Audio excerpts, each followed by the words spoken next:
Welcome back into another episode of Locked On Seminoles. We're going to talk Florida State recruiting, what you think of the 2024 recruiting class right here on Locked On Seminoles. You are Locked On Seminoles, your daily podcast on the Florida State Seminoles, part of the Locked On Podcast Network, your team every day.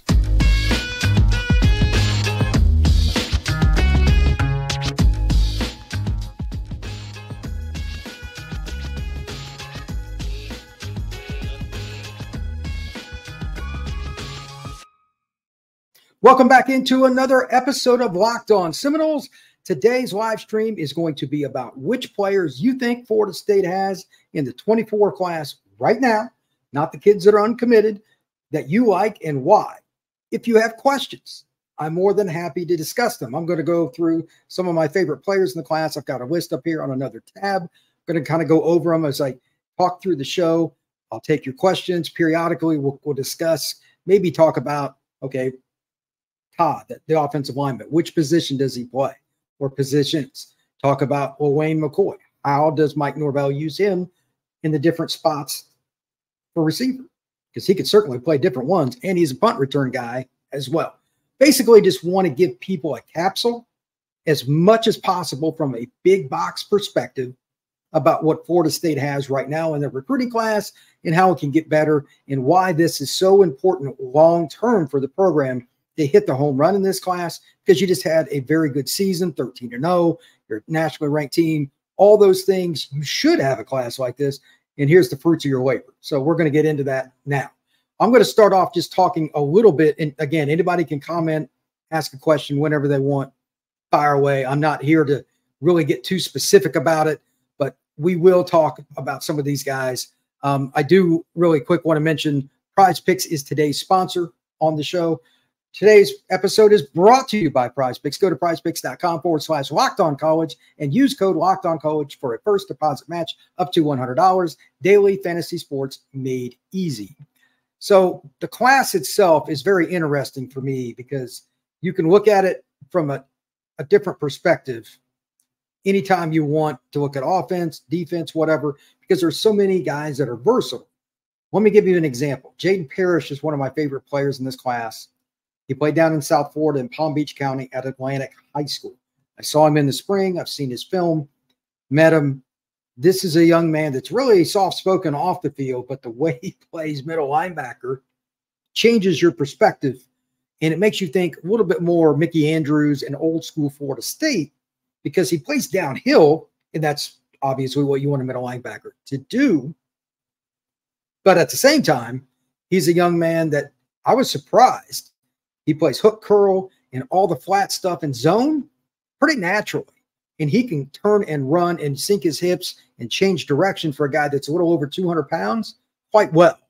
I think he's going to end up being a will linebacker, a middle linebacker, and probably play a little of both, depending on packages, 3-3-5, 4-2-5, nickel, dime, whatever. And they'll be able to move him around. He'll come off the edge. He'll do different things that make teams not really know from play to play where Parrish will line up. That is when you have the chess pieces to create havoc for an opposing offense. Jaden Parrish isn't somebody that gets the attention he deserves, but he plays in Palm Beach County. And for those that don't know, that is the county that borders Fort Lauderdale's county of Broward, just one county north, but it gets maybe 10% of the coverage that Broward does. Broward's as good a county as there is in the country, but still, that's just part of it. So it is what it is nonetheless. All right.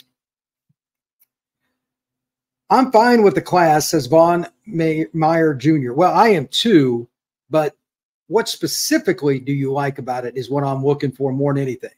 I think it's a balanced class. And I don't sit there and say, man, they suck at this position. They better figure it out. There's nothing like that going on. So I believe Florida State has what they need from a basic point of view to get to where they need to go and have an elite recruiting class. They still have a few more guys they're trying to chase, like Jeremiah Smith, but I'm not here to talk about that today. We can talk about Jeremiah Smith on signing day. And if there's any news about him prior to, I'll be more than happy to discuss it. But I don't have anything really to share right now. I'm just like everybody else, kind of waiting for him to make his announcement. And I'm assuming it won't be until a week from Wednesday. So we got 9 days. Let's talk about defense in general, if you would. Anybody wants to ask defense question, because I think it's a pretty underrated defense class, especially the DB class. Really good. Mike Merrick, what's up, Brian? Go Knowles. Mike, go nuts. Hey, man, what's going on? Vaughn, the DB class specifically, yeah, 100%. Let's just talk about the DB class. I don't know. KJ Bolden gets the most attention. How you rate it, that's hard. But let me do this. Let me talk about the player that most people may not know enough about, and that's Jamari Howard. He's playing at Miami Norland, a really good football player, but he's moved to safety at least part of the time. They've used him at corner too. They might have moved him back some, but I think long-term his best position is safety. He just seems to fit there better, and he's in a better rhythm and flow at that spot. Now, he has the length that you're looking for at corner, and I'm not taking that out. It's a possibility. But if Jamari at 6'1", 170, 175 pounds can figure it out, man, you're talking about the kind of corner that you look at in the NFL. Now, he's going to need to add 20 pounds like anybody else to make it all the way to the NFL. Let's let him get through Florida State first. But when you have guys that aren't rated as high, like KJ's the kid out of Buford that everybody wants, and you're looking at the class and you say, well, how can we use this other really unique and dynamic player who's the second, third, or fourth best DB in the class, depending on how you want to go by ratings for whatever that's worth? That's a good place to be in.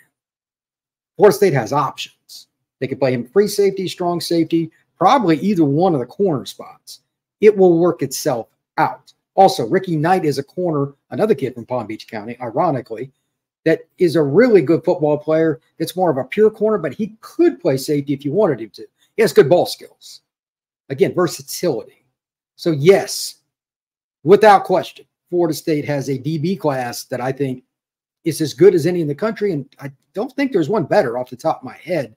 And that's a congratulations to the entire staff. You know, like DB coach, defensive coordinator, et cetera, get credit. They should. But when you get this many good guys, your area recruiters, your contacts, everybody gets involved to make it happen. It's not a one-person or two-person deal. Everybody deserves a little bit of a credit with that. Josh Johnson, our DB class is elite across the board, best in the nation. Not really going to argue with that. I'll have to look into that. I'm not sure who would be next, to be honest with you. I would automatically, I'll just go with Auburn or Alabama or Georgia. That's the easy pick. LSU's class is terrible, which is shocking. I'm sure that Florida would normally be up there, but their class is imploding. Texas definitely has one. A&M's class is imploding. Those would be some I'd look at. Notre Dame, Ohio State, Penn State, they all definitely have good classes in the defensive secondary, but I'll take Florida State's over anybody's. So that's something to think about. What does that do for Florida State as a defense? Let's expand upon the DB board and why it's so important. Number one, I'm just going to use a kid that I mentioned him a lot. Conrad Hussey came to the Noles from St. Thomas Aquinas last year. He's played corner, receiver, safety, etc. I don't know where he's going to end up long-term for Florida State. That's okay. He's very fast. He's a hitter, aggressive kid, but also very intelligent. He wants to take his talents to whatever position is going to give him the best opportunity to make it to the National Football League. A to B. Those are the kind of kids, again, just like Jamari, just like KJ Bolden, and every other kid really they have. Like Lester is, some people think he's the best DB in Florida State's class. That's fine. He could play those spots too. These kids are all going to come in and compete against each other in the spring or next summer or both, and this will work itself out. The goal here isn't for one guy to dominate. The goal here is to have a team. If you heard about different players and stuff kind of coming along under Norvell, he's talked about how the team effort is better, the camaraderie, etc. A lot of times during press conferences this year, one of the reasons why is the talent's better and everybody's happy when they're working with other guys that are really good. Good players want to play with good players. And when you bring more in, that just adds to that opportunity. Now, there's going to be competition and the typical practice fights that happen at every program. But I think Florida State's in a pretty darn good situation back there in the back end. I want to briefly bring up in relation to that, like Hussey was one of the DBs they brought in for the 23 class. But he's not the only one. And if somebody asked me this before. I don't remember where or when, but like, where would you put everybody? And I always back off of that because what each coach thinks and their systems are a little bit different. Where I think a kid should play, meaning like strong safety compared to boundary corner, something of that, like that. That's hard. But Florida State had a big DB class last year. Conrad Hussey's just a guy that I know from covering 7-on-7 in STA. I knew him pretty well. Kirkland's a kid I loved. He was out of Jacksonville Reigns. Joseph's another kid, played at Chaminade. Not the biggest guy in the world, but really, really good feet. Could play receiver, could play slot, could play corner. Jabril Rawls is a kid that I know out of Pensacola Catholic that really good. Obviously, Jones did something not everybody thought that he was going to come in and play. He's done some things. They find enough guys, and whoever competes and does well in practice in front of the coach's eyes, that's who plays. They figure out where they're going to go later. Give you another example. Thomas, the sophomore DB, when he was coming out of high school, out of Niceville, Florida State were the final two, and he was, big-time recruit. I thought he was going to play free safety. I did. Florida State saw it differently. They put him at corner, and he's been pretty darn effective. I expect him to be a starter next year for the Noles. Hard to find 6'2" corners. Take as many as you can get. We kind of figured safety would work out, but I mean, he was such a good athlete. We didn't know if he could play receiver or whatever. I really didn't think much about corner, but that's why you got to get him on campus. You need as many bullets in the gun as possible, another way to put it, to make this work. So without further ado, that leads into the other question. How does the defensive back situation help the Noles long-term with regards to the ability to get pass rush? Well, it's going to be a big deal because Florida State is going to have a lot of guys. They're going to make a lot of plays because they don't have enough time, quarterbacks, to do something against them. And to be really honest with you, that's the bottom line. You can only cover for so long. You have to get to the quarterback. That never changes. So with that in mind, please understand that Florida State is just like anybody else. If the DBs are doing their job, you give them a couple extra plays. Talking about the defensive linemen, that can create strip sacks, etc., and make big plays, and that's a really big bonus. Speaking of really big bonus, eBay Motors. That is an opportunity for you to check out what's going on and get everything that you need for your car and make sure everything is going right. So go to eBay Motors and you can check it out. Passion, drive, and patience. What brings home the winning trophy also keeps your ride alive at dive.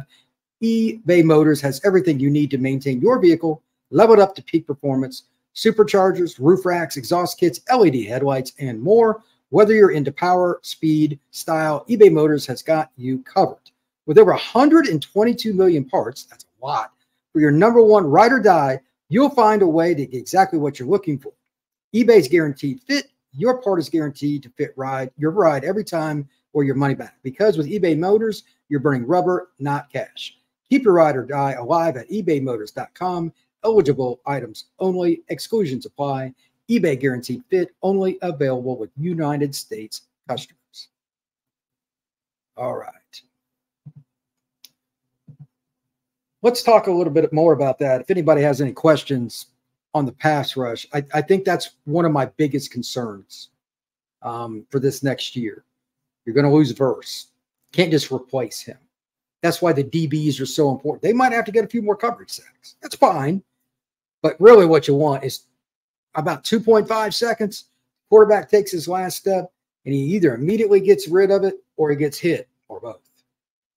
I don't know. Without Verse, how impactful will Patrick Payton be, etc.? You're going to need a few more blitzes to help get home. You're going to be a little more strategic, and you might play a little more coverage. Again, all the talent in the back end can't cover forever, but even if it is a little longer that they're going to have to cover, you just need more guys rotating if that's the case. This recruiting class in the defensive secondary, huge. If you cannot get that going, you're going to struggle long term. Every team goes through the same thing. Everybody's looking for corners. College coaches talk to me. Who have you seen? Who do you like? Man, it's always about corners. There is no way around that. So it is what it is. Let's see what Joshua Johnson says. If FSU gets in the Big Ten, I think we would be dominant.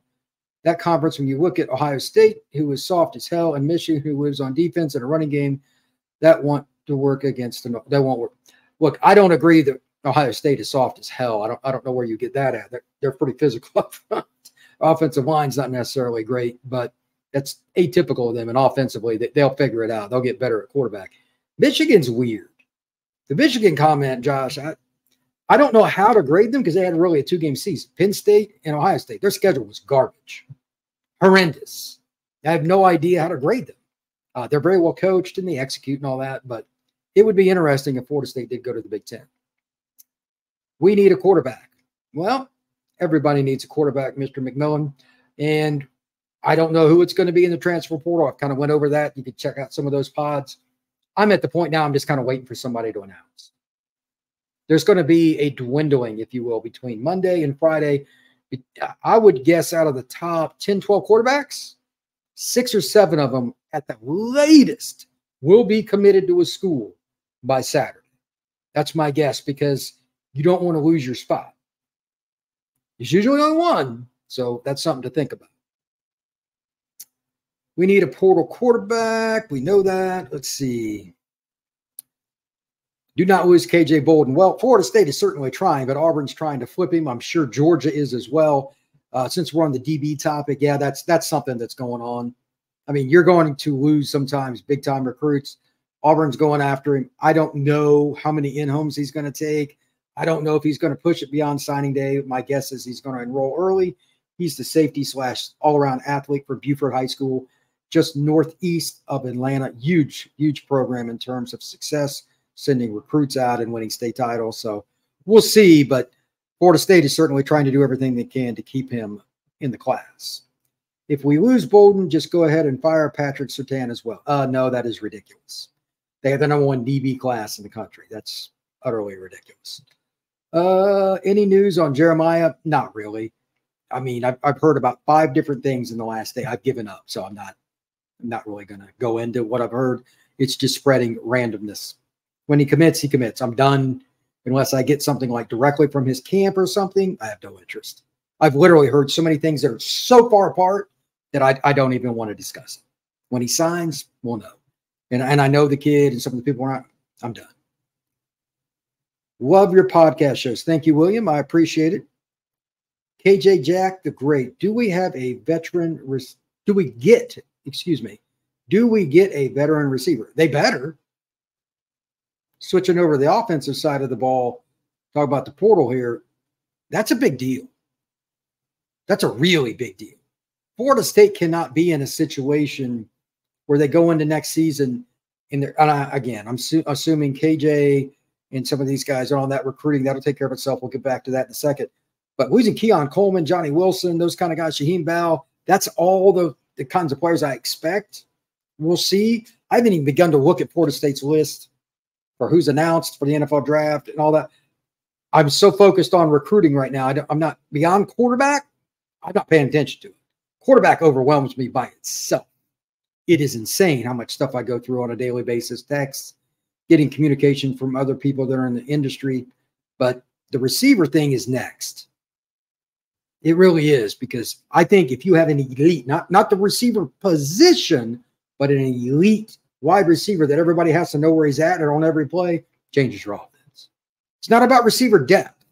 It's about receiver elite playmaker, period. Florida State had 2 this year. When they were both on the field at the same time, teams were in a conundrum, and the running game excelled far, far easier. Imagine what Florida State's running game would have been this year if they hadn't had all the injuries they did up front on the line. Like, it changed every week in terms of the lineup, it seemed like. Maybe not every, but a lot. Florida State having those 2 receivers out there and then having the wild card with Bell put a ton of pressure on defenses. Really hard to do anything about it. Let's see.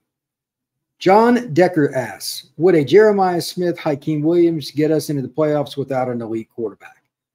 I mean, it's possible, but everything, whether you want to hear it or not, starts at quarterback. If you're talking about, and it's not clarified for those that are going to listen to this podcast instead of seeing on YouTube, he did not clarify a year. Let me be specific. Barring something very unforeseen, and that probably means Cam Ward, I do not see Florida State going to the playoff next year. They lose too much. But that's my speculation. Again, we're not to the end of the draft situation till we get to about the 10th or so of January with all the kids finally declaring, seeing what other teams are losing too. Even what you have, you got to know what everybody else does too. I don't know. But getting those two in 25, if you had Jeremiah and Hakeem, they both have been through spring practice, etc. Yeah, you're in business. You could win without any weak quarterback because you're going to, I mean, Norvell's figured out the run game. He's really good at it. Passing game is still more about talent, in my opinion. When you throw it deep as much as they do, Hakeem can go get it. Big dude. Jeremiah is as good a high school receiver as I've ever seen live. Yeah, that would change your offense and make you a playoff contender pretty easily, I think, in year two under with Jeremiah. Once they get their quarterback, I think we will start hearing more on 100%. That's from Sparky. Here's the deal. If you're a receiver, do you really want to go somewhere you don't know what the quarterback situation is? And I'm talking about portal here specifically. It's one thing for a high school kid, you kind of want to know. But a portal guy usually has one more year and he wants to go to the NFL. You got to know. So that's why I've been concentrating, and most people that I've spoken with have been concentrating on portal and quarterback. Have to. It's just the way it is. So I'm not really sure what the deal is with that. I don't know the timeline for a guy like Cam Ward. Until Cam Ward announces, it's really rough. And I mean really freaking rough, because everybody wants to know where he's going, and then everything shifts, and I think everybody will go boom. I think he'll announce in the next 3-4 days. That's my guess. If he doesn't, my earlier prediction about all these guys hammering out by Saturday goes away. Some guys might still take some picks. That's possible. But if Ward makes his decision, whatever school it may be, then there's a million different opportunities for guys to be like, okay, well, he's out. Then everybody's going to start grabbing. Because Ward is pretty much the consensus #1 quarterback in this single portal class. Speaking of #1, how about Prize Picks? What is Prize Picks? Prize Picks is the largest daily fantasy sports platform in North America, the easiest and most exciting way to play daily fantasy sports.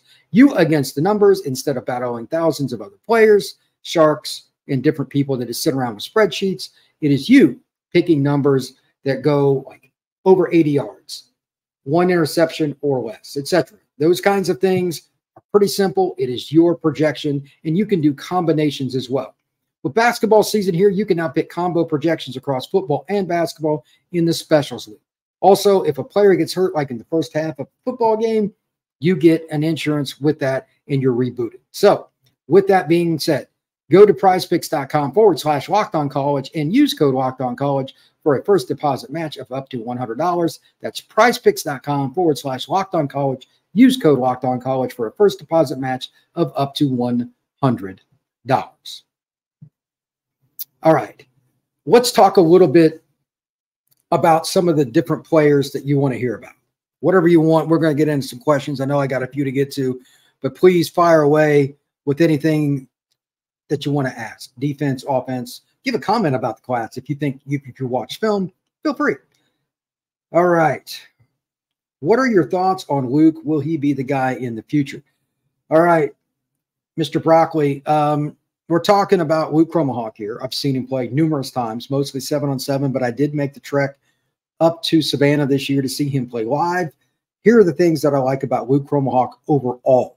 #1, he's just a very competitive kid. If I've got a quarterback that competes the way he does, like give you an example, there was a 3rd down and long for his team, and he flushed out. There was just nothing there. He had a ways to go, and there was a guy between him and the sticks. Lowered the shoulder and got the first down.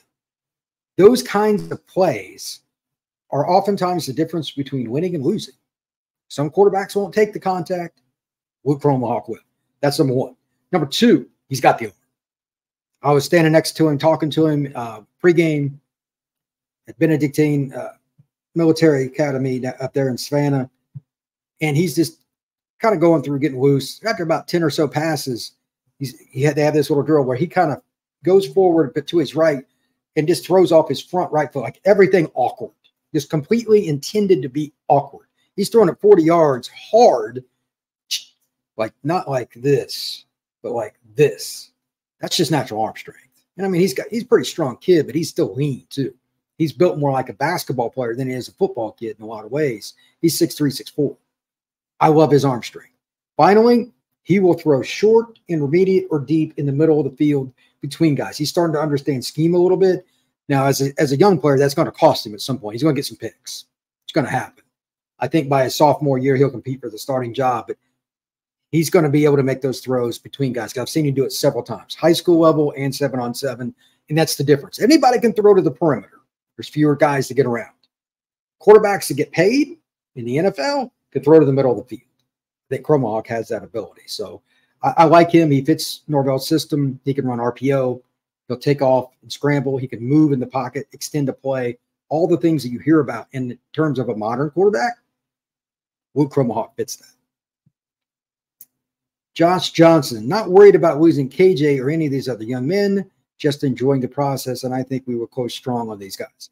That's probably true. Which ones stick is always hard.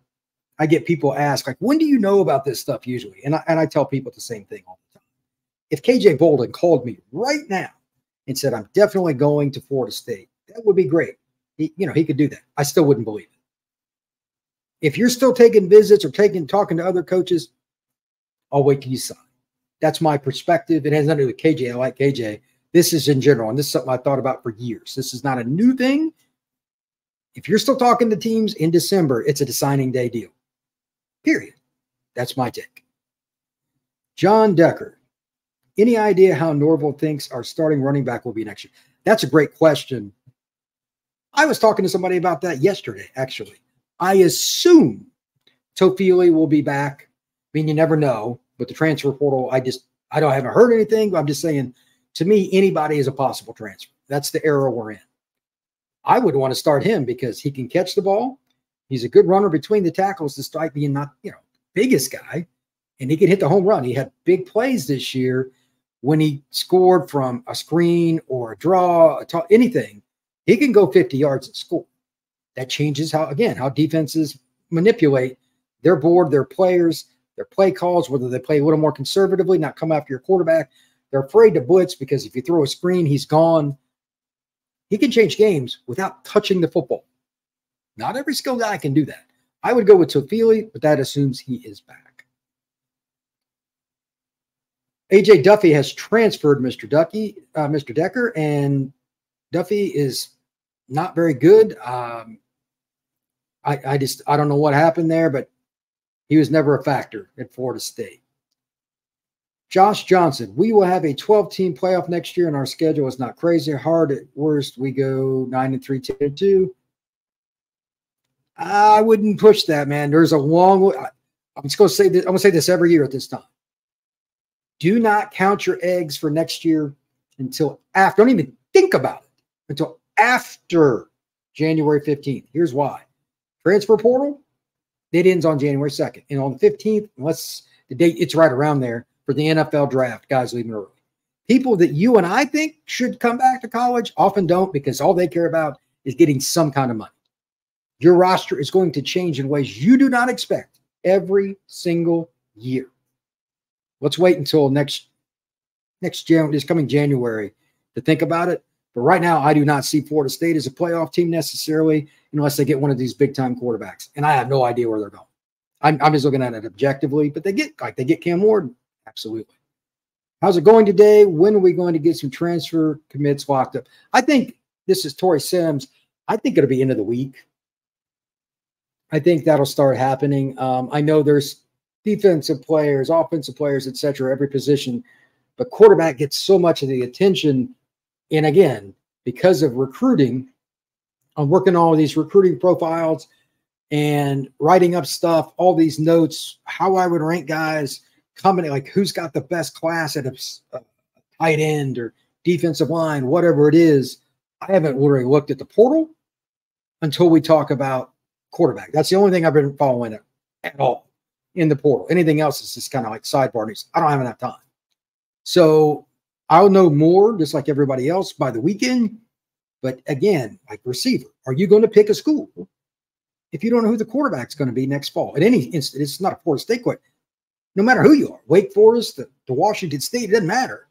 If you're a one-year transfer guy, Like at receiver, forget it. I want to know who the quarterback is. And even if you're not a receiver, a lot of teams, hey, man, I want to go somewhere and win. Do you think a lot of guys really trust Tate Rodemaker, Brock Glenn right now that are outside the Florida State program that haven't seen them or know them? I highly doubt it. So until Florida State figures out that quarterback situation, we're not going to know much about some of the other spots, in my opinion.